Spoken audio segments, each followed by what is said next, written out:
आज हम लोग एनिमल किंगडम क्लास 11th के 4th चैप्टर को स्टडी करेंगे। आपको पता है कि अब कुछ जो है डिलीटेड सिलेबस है इस ईयर में, तो फर्स्ट और थर्ड चैप्टर जो है डिलीट हो गया है, तो इसलिए 4th चैप्टर हम लोग डिस्कस करेंगे। आपको नोट्स प्रोवाइड कर दी गई हैं फर्स्ट टू थर्ड चैप्टर तक। तो एनिमल किंगडम जो 4th चैप्टर है उसको स्टडी करना है। उसके पहले आप लोग ये समझ लें कि जितने भी ऑर्गेनिजम्स हैं होल वर्ल्ड में, all these organisms are divided into 2 large groups, and these are known as animal kingdom and plant kingdom. Plant kingdom, which is the 3rd chapter, which has been deleted now from the NCERT syllabus. You will be aware that 30% of your syllabus have been reduced because of the schools are not opening and the education is very much affected from March, and the schools are closed since March. So the government or the board, CBSE board, has decided to reduce your syllabus so that you can study the whole syllabus, the whole rest syllabus in a proper manner. Now in animal kingdom, all the animals found in the world are classified in the animal kingdom, are included in the animal kingdom. As the term suggests itself, यहाँ पे term खुद ये बता रहा है कि इसके अंदर जितने भी एनिमल्स हैं उनको हम इंक्लूड करते हैं। तो एनिमल्स की डाइवर्सिटी बहुत ज़्यादा है। डाइवर्सिटी मीन्स उनकी जो वैरायटी है, क्योंकि कुछ माइक्रो, इसी में से माइक्रोब्स हैं, माइक्रो ऑर्गेनिजम्स हैं, कुछ जो है सेलुलर लेवल के हैं, कुछ मल्टी सेलुलर लेवल के हैं, कुछ आर्गन लेवल के हैं, कुछ टिश्यू लेवल के हैं, कुछ आर्गन सिस्टम लेवल के हैं। तो सबको एक साथ स्टडी नहीं किया जा सकता, इसलिए उनका classification according to their similar characters किया जाता है। तो एनिमल किंगडम में आज ओवरव्यू आप समझ लें कि इस चैप्टर के अंदर आपको क्या क्या स्टडी करना है। सबसे पहले इंट्रोडक्शन, एनिमल किंगडम का इंट्रोडक्शन आपको समझना है कि एनिमल किंगडम है क्या, एनिमल किंगडम में जो है क्लासिफिकेशन की ज़रूरत क्या है, डाइवर्सिटी ऑफ एनिमल्स क्या है, इसमें किन एनिमल्स की नंबर ज़्यादा है, किन की कम है, किस में नोटोकार्ड है, किस में नोटोकार्ड नहीं है, कौन सेलुलर लेवल के हैं, कौन, ये सब जो है एक बेसिक आइडिया आपको एनिमल किंगडम के बारे में इंट्रोडक्शन में दिया जाएगा। बेसिक्स ऑफ क्लासिफिकेशन, क्लासिफिकेशन जो एनिमल्स का है, क्योंकि जब तक एनिमल्स को हम क्लासीफाई नहीं करेंगे तब तक हम उनको स्टडी नहीं कर सकते। तो उसके लिए क्या बेसिक्स हैं, क्या फंडामेंटल्स हैं, किस मतलब बेस पर एनिमल्स को क्लासीफाई किया जाएगा जिससे उनकी स्टडी करना हमें ईजी हो जाए।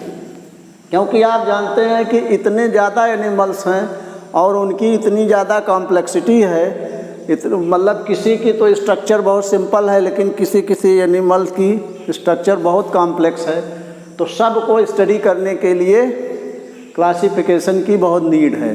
तो उस मतलब क्लासिफिकेशन की नीड क्या है, नीड क्यों है, और उनका बेसिक्स क्या है, मतलब किस बेस पर उनको क्लासीफाई किया जाता है या किया जाना है, और करके उनको प्रॉपरली हमें स्टडी करना है सिक्वेंशियल मैनर में।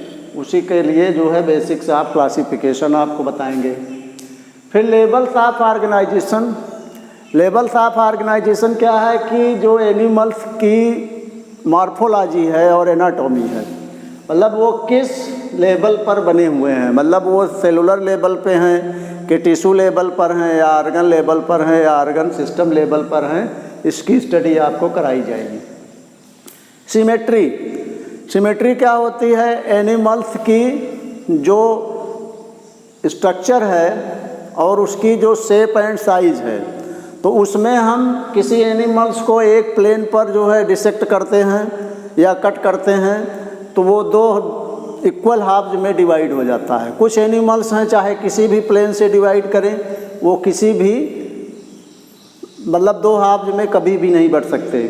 और कुछ एनिमल्स हैं जो केवल एक ही प्लेन से डिवाइड करने पर दो हाफ्स में बढ़ जाते हैं, तो इसी को हम सिमेट्री कहते हैं। मतलब उनकी जो माप है, उनका जो मेजरमेंट है और उनकी जो बनावट है, और उस बनावट के आधार पर मतलब स्ट्रक्चर के आधार पर सिमेट्री हम देखेंगे। डिप्लोब्लास्टिक एंड ट्रिप्लोब्लास्टिक ऑर्गेनाइजेशन, कहने का मतलब ये लेयर्स हैं बॉडी के अंदर, जैसे ectoderm, mesoderm and endoderm, 3 layers होती हैं।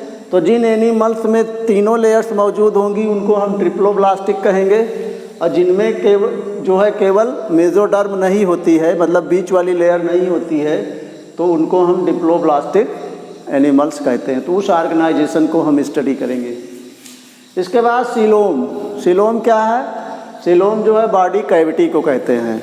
कुछ एनिमल्स होते हैं जिनमें बॉडी कैविटी होती ही नहीं है, जैसे प्लेटीहेल्मिन्थीज में आपने पहले भी पढ़ा होगा। जैसे फ्लैट जो हैं एनिमल्स होते हैं, जैसे टेप वर्म, तो टेप वर्म में कोई भी क्या कहते हैं बॉडी कैविटी नहीं होती, तो उनको हम एसिलोमेटिक कहते हैं।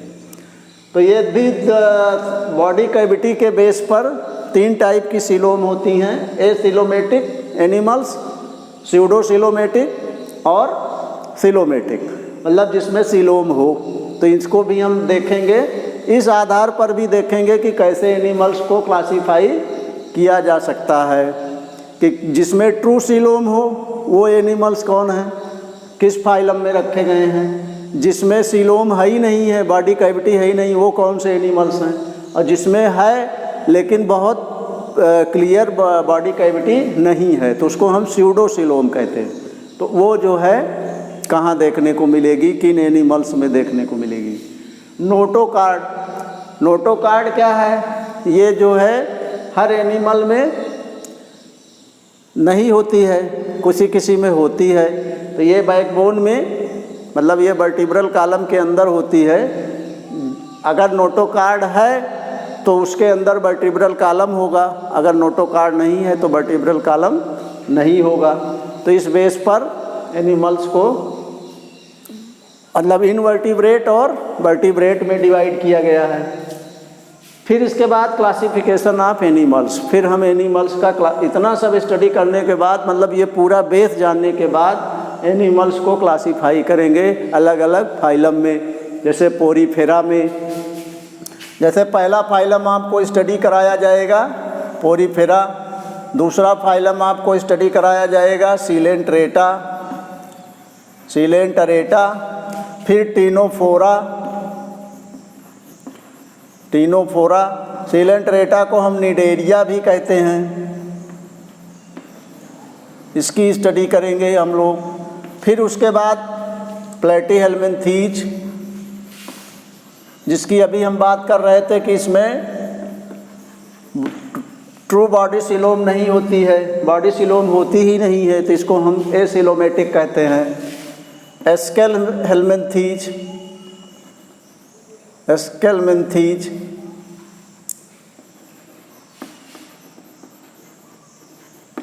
फिर उसके बाद एनेलिडा, एनेलिडा, फिर आर्थ्रोपोडा,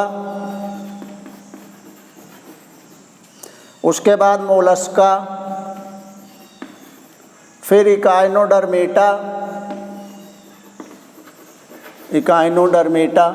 अब ये ध्यान दीजिएगा कि पोरीफेरा से लेकर के इकाइनोडर्मेटा तक ये जितने भी फाइलम हैं, ये सब जो हैं नोटोकार्ड इनमें नहीं होती है, दे लैक नोटोकार्ड। तो कहने मतलब उनमें वर्टिब्रल कॉलम नहीं है, तो इनको हम इनवर्टिब्रेट्स कहते हैं। अब उसके बाद जो लास्ट फाइलम है दैट इज कार्डेटा, तो उसमें जो है नोटोकार्ड होती है, वेल डेवलप्ड होती है, वर्टिब्रल कॉलम होता है, इसलिए इनको कार्डेटा, कार्ड का मतलब वही है नोटोकार्ड। तो इसके पहले वाले नॉन कार्डेट्स हैं, नॉन कार्डेटा भी कह सकते हैं या इनवर्टिब्रेट्स कह सकते हैं। इनवर्टिब्रेट्स, इन मीन्स एब्सेंट है, वर्टिब्रा, वर्टिब्रल कॉलम एब्सेंट है, इनवर्टिब्रेट या नॉन कार्डेट्स भी कह सकते हैं इतने फाइलम को इकाइनोडर्मेटा तक, क्योंकि they are lacking notochord and the chordates are lacking notochords, chordates have notochords, so they are called chordates, and the phylum in which these animals are included is known as chordata. Now we will study this overview one by one. Animal kingdom में अब हम लोग ये study करेंगे कि इसकी introduction, जो पहला जो है आपका ओवरव्यू में हमने बताया क्या क्या स्टडी करना है आपको एनिमल किंगडम में। तो सबसे पहले इंट्रोडक्शन कि मतलब आप जान लें एनिमल का क्या मतलब होता है। एनिमल बेटा लैटिन वर्ड एनीमा से लिया गया है, और एनीमा का मतलब होता है, एनीमा का मतलब होता है एयर या ब्रीथ या सोल। तो कहने का मतलब क्या हुआ कि ये एयर से रिलेटेड है या हमारे सांस लेने से रिलेटेड है। ब्रीथिंग मीन्स सांस लेना, जिसमें हम एक्सचेंज ऑफ गैसेस कहते हैं। तो ऐसे कोई ऑब्जेक्ट्स जो ब्रीदिंग कर सकते हैं या रिस्पिरेशन कर सकते हैं, उनमें सोल होती है। Means animated or moving, feeding habit हो उसमें और डिटरमाइंड ग्रोथ हो। तो ऐसे जो है ऑब्जेक्ट्स को हम एनिमल्स कहते हैं। तो उन्हीं की हमें स्टडी इसके अंदर करना है। तो कहने का मतलब ये लैटिन वर्ड है एनीमा, जिससे एनिमल बना हुआ है, जिसका मतलब है एयर या ब्रीदिंग की कैपेसिटी हो उनमें, ऐसे ऑब्जेक्ट्स उनमें या उनमें सोल हो। तो मतलब एनिमेटेड स्ट्रक्चर्स हैं, या क्या कहते हैं आप कह सकते हैं उसमें डिटरमाइंड ग्रोथ हो सकती है, फीडिंग कैपेसिटी है, या आप कह सकते हैं कि उनमें फीडिंग होगी तो न्यूट्रिशन ज़रूर होगा। तो ये सारी फिनोमेना शो करने वाले ऑब्जेक्ट्स को या स्ट्रक्चर्स को हम एनिमल्स कहते हैं। उन्हीं की स्टडी हमें इसमें एनिमल किंगडम में करना है। इसके अलावा एनिमल्स क्या कर सकते हैं, remarkable and characteristic patterns of behaviour, मतलब जो उनमें बिहेवियर देखने को हमें मिलेगा वो बड़ा ही रिमार्केबल है और करेक्टरिस्टिक है। यानी कहने का कि जितने भी एनिमल्स हैं वो अलग अलग तरह के बिहेवियर शो करते हैं, और उन्हीं बिहेवियर से ही, उनके बिहेवियर से ही हम उनको रिकॉग्नाइज करते हैं कि वो किस टाइप के एनिमल्स हैं। अगर वो उड़ रहे हैं, if they are flying they are birds, they may be butterflies. अब उसमें भी हमें डिस्टिंक्शन करना है कि अगर वो फ्लाइंग की कैपेसिटी है तो उसमें भी वो किस तरह के एनिमल्स हैं। ज़रूरी नहीं कि वो बर्ड्स ही हों। तो बर्ड्स तो जो हैं कार्डेट्स में आ जाते हैं, और बटरफ्लाइज आपके नॉन कार्डेट्स में आते हैं। ठीक है, तो उसमें भी हमें पहचानना है कि वेदर दे आर फ्लाइंग, अगर वो फ्लाइंग कर रहे हैं, उनमें जो है फ्लाइंग की कैपेसिटी, उनमें फ्लाइट वाला करेक्टरिस्टिक है, तो what are they related to the phylum, मतलब किस फाइलम से हो, in which phylum they are going to be taken. उसके बाद है different animals with different structures and forms. बहुत सारे एनिमल्स हैं लेकिन वो डिफरेंट हैं एक दूसरे से, और डिफरेंट हैं तो उनमें डिफरेंट स्ट्रक्चर्स भी है। तो उनमें की स्ट्रक्चर डिफरेंट है और उनके फार्म्स भी, मतलब उनकी बनावट भी जो है अलग अलग तरीके की है। अगर हम लोग जैसे अमीबा की बात करें तो अमीबा की कोई डेफिनेट स्ट्रक्चर ही नहीं है कि नहीं। और फिर पोरीफेरा में आए तो पोरीफेरा वाले जो एनिमल्स हैं उनकी बॉडी में पोर्स होते हैं। ओके, ये जैसे मान लीजिए एक हमने बनाया, इसमें पोरीफेरा में ज़्यादातर सब स्पॉन्जेज आते हैं।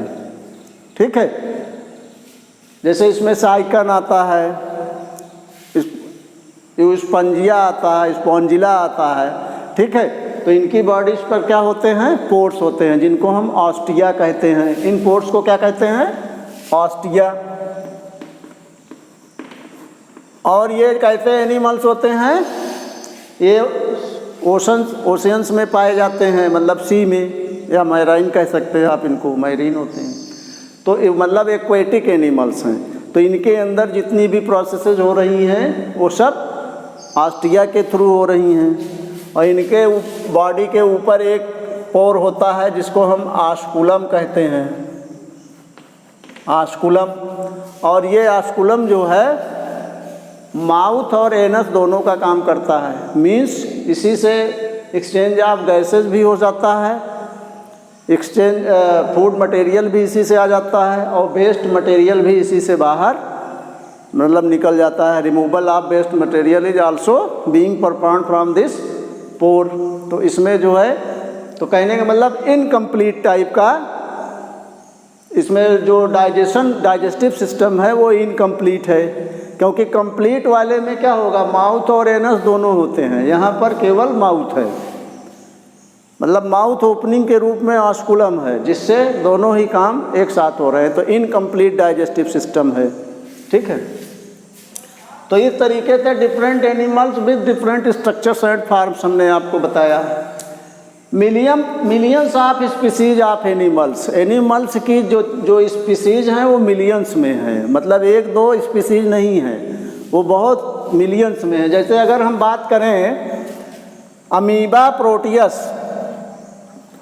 अमीबा की ही अगर आप बात कर लें तो अमीबा की जो स्पीसीज है वो है प्रोटियस। तो प्रोटियस केवल एक एनिमल अमीबा की जो है स्पीसीज है, या होमो सेपियंस केवल एक ह्यूमन की स्पीसीज है सेपियंस। तो इस तरीके से मिलियंस स्पीसीज हैं, तो कितने एनिमल्स होंगे जानने मतलब सोचने की बात है। तो सेपियंस तो जैसे प्रोटियस तो केवल एक स्पीसीज है, तो इसमें बहुत सारे अमीबा होंगे केवल प्रोटियस स्पीसीज में। इसी तरह सेपियंस स्पीसीज में बहुत सारे ह्यूमन होंगे। तो स्पीसीज अगर मिलियंस हैं तो एनिमल्स कितने होंगे सोचने की बात है, क्योंकि एक स्पीसीज में बहुत सारे एनिमल्स या प्लांट्स इंक्लूड किए जा सकते हैं। स्पीसीज क्या होता है बेटा? स्पीसीज का मतलब होता है, स्पीसीज आप पिछले चैप्टर्स में पढ़ चुके हैं स्पीसीज के बारे में, पहले ही चैप्टर में है जो फिलहाल अब डिलीट कर दिया गया है। स्पीसीज का मतलब होता है कि ऐसे ग्रुप ऑफ इंडिविजुअल्स जिनमें जो है बेसिक सिमिलरिटीज़ होती हैं, मतलब जिनमें क्या कहते हैं कुछ कैरेक्टर्स ऐसे होते हैं जो बेसिकली एक दूसरे से के सिमिलर होते हैं, मतलब कुछ कैरेक्टर्स मिलते जुलते हैं। जैसे सेपियंस हमने कहा, तो सेपियंस स्पीसीज में जितने भी ह्यूमन हैं सब में कुछ कैरेक्टर्स ऐसे होंगे जो आपस में मेल खाते होंगे। तो आपस में मेल खाने वाले कैरेक्टर्स को स्पीसीज कहते हैं, और उस स्पीसीज में उसी टाइप के एनिमल्स को इंक्लूड किया जा सकता है। इसके बाद है नीड फॉर क्लासिफिकेशन। क्लासिफिकेशन की क्यों ज़रूरत है? क्योंकि वास्ट डाइवर्सिटी है, बिकॉज ऑफ वास्ट डाइवर्सिटी, क्योंकि जो जितने भी एनिमल्स हैं उनकी डाइवर्सिटी बहुत ज़्यादा है, मतलब वो विविध रूपों में पाए जाते हैं। कहने का मतलब अगर हम प्रोटोजोआ से लेकर के कार्डेटा तक की बात करें तो ये सब अलग अलग टाइप के एनिमल्स हैं, सबका जो है ऑर्गेनाइजेशन अलग अलग तरीके का है। तो इसलिए जो है सबको एक साथ हम इकट्ठा study, we can not study them simultaneously, so there is a need for classification to study them in a sequential manner, जिससे हम एक एक करके कि सिंगल सेल्ड एनिमल्स कितने हैं अगर हम ये जान लें, फिर उसके बाद मल्टी सेलुलर कितने हैं, फिर हम ये जान लें कि आर्गन सिस्टम वाले कितने हैं, फिर जो है जैसे सिलोमेटिक कितने हैं, एसिलोमेटिक कितने हैं, स्यूडोसेलोमेटिक कितने हैं, नोटोकार्ड कितने कितने लोगों मतलब एनिमल्स में हैं, कितने में नहीं है। इस आधार पे जो है अगर हम स्टडी करें तो सारे एनिमल्स की स्टडी हम आराम से कर सकते हैं, और हम उसे 1-2-3 दिन के अंदर ही स्टडी कर सकते हैं। तो now we will discuss about the next topic. We will study about the basics of classification, मतलब क्लासिफिकेशन के बेसिक कॉन्सेप्ट क्या हैं, मतलब क्लासिफिकेशन क्यों किया जाए, उसके फंडामेंटल रूल क्या हैं या उसके बेसिक्स क्या हैं। आप जानते हैं कि in spite of difference in structure and forms of animals, मतलब ये आपको पता है कि जितने भी एनिमल्स हैं सब एक दूसरे से डिफरेंट हैं, तो इसके बावजूद कुछ कैरेक्टर्स ऐसे हैं जो एनिमल्स में आपस में सिमिलर हैं। तो हमें ये देखना है कि वास्ट मेजॉरिटी ऑफ एनिमल्स में, मतलब जो वास्ट डाइवर्सिटी ऑफ एनिमल्स है, उसमें कौन कौन से एनिमल्स ऐसे हैं जो आपस में कुछ कैरेक्टर्स में सिमिलर हैं। अगर वो कुछ कैरेक्टर्स में सिमिलर हैं तो वो कौन कौन से कैरेक्टर्स हैं जिसमें सिमिलर हैं। जैसे अगर आपको मैं एक एग्जांपल दूं, जैसे अमीबा है, पैरामीशियम है, यूग्लिना है, ओके, तो इनमें, या प्लाज्मोडियम है, तो ये जितने भी एनिमल्स हैं ये किसी कैरेक्टर में जो हैं सिमिलर हैं। जैसे सब क्या हैं, सब सिंगल सेल्ड हैं, all of these are single celled. तो ये बेसिक सिमिलरिटी हुई कि सब सिंगल सेल्ड हैं, सब में एसेक्सुअल रिप्रोडक्शन होता है। जैसे अभी हम बात कर रहे हैं ना कि उनका पैटर्न्स ऑफ डाइजेशन क्या है, मतलब उनमें डाइजेशन का पैटर्न क्या है। तो सब जो हैं डाइजेशन का एक ही पैटर्न है कि सिंगल सेल्ड हैं और वो जो है अपने प्रे को कैप्चर करते हैं बाय देयर स्पेशल स्ट्रक्चर्स। जैसे अमीबा है वो स्यूडोपोडिया से अपने जो है फूड मटेरियल को कैप्चर करता है, फूड वैक्यूल बनाता है, फिर वो डाइजेस्ट होकर के वही स्यूडोपोडिया खुल जाते हैं और फिर वो अनडाइजेस्टेड फूड मटेरियल बाहर निकल जाता है, मतलब वेस्ट मटेरियल। तो इसमें एक बेसिक सिमिलरिटी हो गई कि सब एसेक्सुअल रिप्रोडक्शन कर सकते हैं, दे रिप्रोड्यूस एसेक्सुअली, सब सिंगल सेल्ड हैं, मतलब सब में एसेक्सुअल रिप्रोडक्शन जैसे बाइनरी फिजन द्वारा होता है। अमीबा जो है, प्लाज्मोडियम वगैरह जो है मल्टीपल फिजन भी शो करते हैं, मतलब एसेक्सुअल रिप्रोडक्शन में। सब में जो है कोई डिफिनिट स्ट्रक्चर नहीं, जैसे अमीबा की तो बिल्कुल डिफिनिट स्ट्रक्चर नहीं है, ओके। सब जो हैं एक्वेटिक एनिमल्स हैं, सब जो हैं एकदम प्रिमिटिव एनिमल्स हैं। तो सब को हमने प्रोटोजोआ फाइलम में इसीलिए रख दिया। तो इसी तरीके से हमें अब जैसे अगला फाइलम है पोरीफेरा। पोरीफेरा हमने क्यों जो है डिस्कवर किया, साइंटिस्ट ने उसे डिस्कवर किया क्योंकि सबकी बॉडी पे पोर्स हैं। पोरीफेरा मतलब पोर एंड फेरी मीन्स होता है बियर, तो उनकी बॉडी पर pores, they beer pores on their body, जिसको अभी हमने आस्टिया बताया। तो उनको सबको हम पोरीफेरा में रख दिए, ओके। और क्या कहते हैं, उसी आस्टिया के थ्रू सब जो हैं वही काम करते हैं, मतलब गैसियस एक्सचेंज करते हैं, ओके। उसमें जो है कैनाल सिस्टम पाया जाता है, मतलब जो ट्रांसपोर्ट का सिस्टम है उसमें वो कैनाल के थ्रू होता है उसमें, क्योंकि बेसिक जो है जो मतलब मेन आर्गन्स हैं वो नहीं हैं, वो मल्टी सेलुलर लेवल के हैं। ये सिंगल सेल्ड है, वो मल्टी सेलुलर हैं। तो ये जो हैं बेसिक सिमिलरिटी देख करके, क्योंकि अच्छा सब में डिफरेंसेज हैं, लेकिन डिफरेंसेज होने के बाद भी फंडामेंटल फीचर जो हैं कॉमन टू वेरियस एनिमल्स, मतलब जो अलग अलग एनिमल्स में कॉमन हैं, उस आधार पे हमने इनको क्लासिफाई किया है। तो ये जो है क्लासिफिकेशन का बेसिक हुआ। उसके बाद individuals in relation to arrangement of cells, मतलब वो बेसिक फीचर्स क्या हुए कि एक जो है अरेंजमेंट ऑफ सेल्स कैसी हैं उनमें। तो जैसे अभी आपको मैंने बताया कि सिंगल सेल्ड हैं तो प्रोटोजोआ में चले जाएंगे, मल्टी सेलुलर हैं तो फिर चले जाएंगे पोरीफेरा में, फिर सिलेंट्रेटा में अब आप आ गए टिश्यू लेवल के, फिर आर्गन लेवल के, ओके, फिर आर्गन सिस्टम लेवल के। इस तरीके से फिर बॉडी की सिमेट्री कैसी है, तो बॉडी की सिमेट्री जैसे आप जो है स्पॉन्जेज में देखें तो स्पॉन्जेज में कैसी सिमेट्री है कि उसमें, और क्या कहते हैं, जैसे सिमेट्री अभी मैंने बताया कि 3 टाइप की होती है। एक तो वो होते हैं जिनमें कोई सिमेट्री है ही नहीं है, एसिमेट्रिकल होते हैं, तो जिनको किसी भी प्लेन से आप डिवाइड नहीं कर सकते 2 हाफ्स में। एक जो हैं आइसोबाइलैटरल होते हैं, मतलब जिनको एक प्लेन से 2 भागों में डिवाइड कर सकते हैं, आइसोबाइलैटरल सिमेट्री कहलाती है। और एक जो है रेडियल सिमेट्री होती है कि जिसमें केवल एक ही प्लेन से उसे हम 2 पार्ट्स में डिवाइड कर सकते हैं। तो स्पॉन्जेज हैं जैसे, उसमें कोई सिमेट्री नहीं है। रेडियल है जैसे, आपको मिल जाएगी क्या कहते हैं सीलेंट्रेट, उसमें इकाइनोडर्म्स में, ठीक है, टिनोफोर्स में मिल जाएगी। तो इस तरीके से ये जो है सिमेट्री के बेस पर और नेचर ऑफ सीलोम के बेस पर कि बॉडी कैविटी के बेस पर, ठीक है। पैटर्न्स ऑफ डाइजेशन, उनमें डाइजेशन का क्या पैटर्न है, अभी जैसे मैंने बताया कि होलोजोइक पैटर्न जो है आपको देखने को मिला।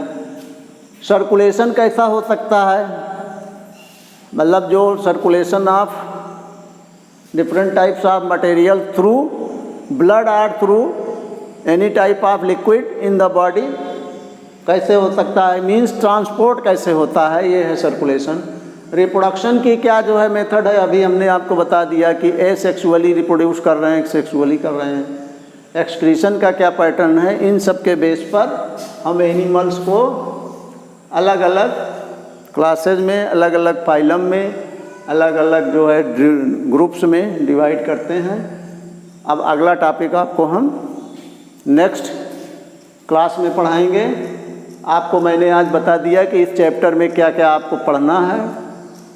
इंट्रोडक्शन क्या है चैप्टर का, बेसिक्स क्या है, क्यों जो है उसकी क्लासिफिकेशन की नीड क्या है, ये सारी चीज़ें।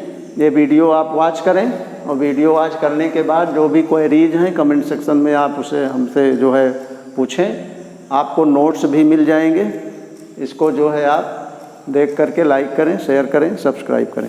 Thank you.